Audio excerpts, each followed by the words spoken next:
This is Scott the Fix It Guy with a quick fix for you on a Wolf oven that won't heat. And there's a couple ways you can get to the igniter to replace it. One way is by taking off this bottom panel. It just lifts up. You lift it up and pull it out towards you. And I'm unscrewing these wire nuts that are going between the igniter and the oven's power supply. There's two of them. Usually they're not this bigger type of wire nut. Usually they're just these smaller ceramic ones. So remove the two wire nuts, and then I'm going to be pulling the igniter assembly out from the front. And to do that, we just have to remove two Phillips head screws that are holding the igniter in position. And then we have to remove one small sheet metal panel, and it's held in by two Phillips head screws. So once we get that panel out of the way, we get the two Phillips head screws from the igniter bracket, and then we can pull the igniter bracket and the old igniter out through the front. You can also do this by opening up the oven door and removing the floor panel of the oven door and taking it out that way.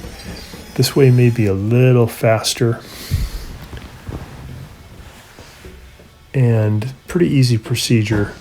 We use a common flat igniter. You can get this specifically for Wolf, or you can use the more generic Electrolux one that is available at Amazon.com and a lot of appliance supply stores.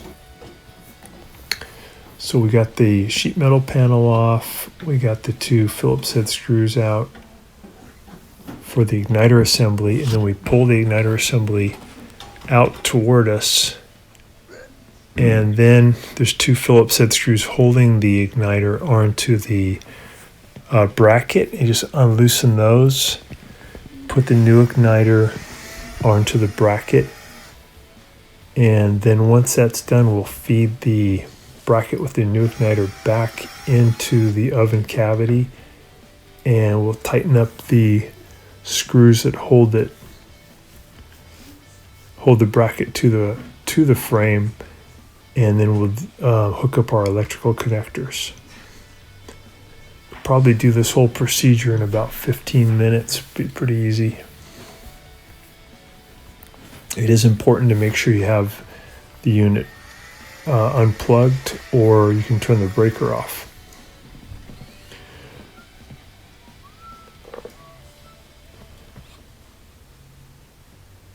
I had to strip back a little bit of the insulation from the wires that were coming from the oven to the igniter, because the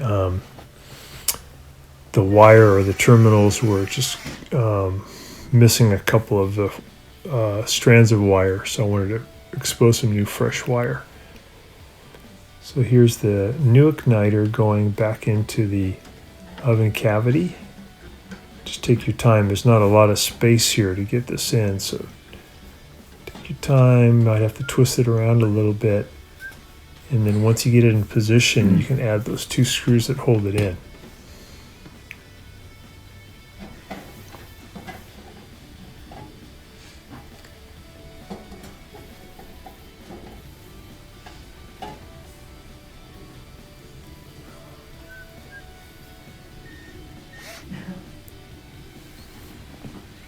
This particular oven, when the igniter was going bad, the safety valve would open prematurely and let a lot of gas build up inside the oven cavity. And the ignition would happen late because the igniter was so weak, and it would cause a small explosion, and the oven door came flying open, and the customer actually had their eyebrow singed by a ball of fire that came out. It's not supposed to happen, but when you have a late ignition, it's just a good time to replace the igniter, because you don't want that type of symptom to go on. It should only take about 60 seconds maximum for the oven to light. If it's taking longer, it's just time for a new igniter. They tend to go maybe 4 or 5 years before they get kind of worn out and cause a delayed ignition.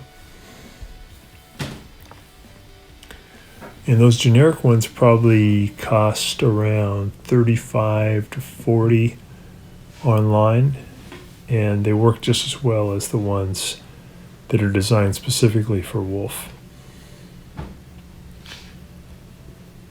So now we're going to put our sheet metal part back in, and then add the 2 screws that hold it in position.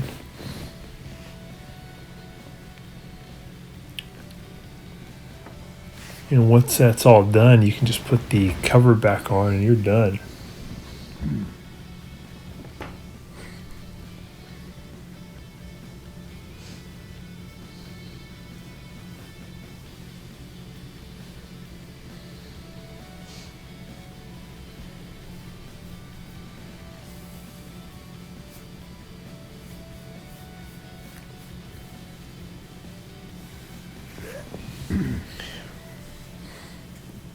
We'll test it out. We'll turn on the oven. We'll see the igniter start to glow. And then we should see a nice blue flame. If you're getting a flame that has some yellow tinges, you may have to adjust the air-fuel mixture. It's pretty easy to do too. So there's our glow. And then the safety valve will let the gas flow in, and it should ignite and give you a nice blue flame. There we go.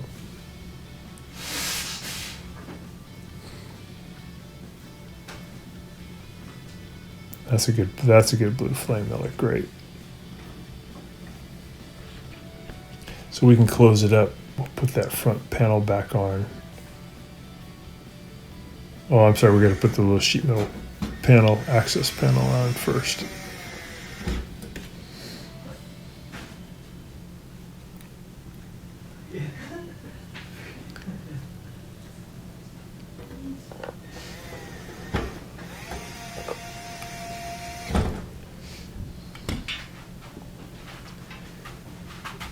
Put the kick panel back on, and that one doesn't have any screws. It just pushes in, and then you pull down slightly and it drops down on a couple of catches. Hope this has been helpful to you and you got your wolf running good again. Thanks so much for watching, and please subscribe when you get a chance.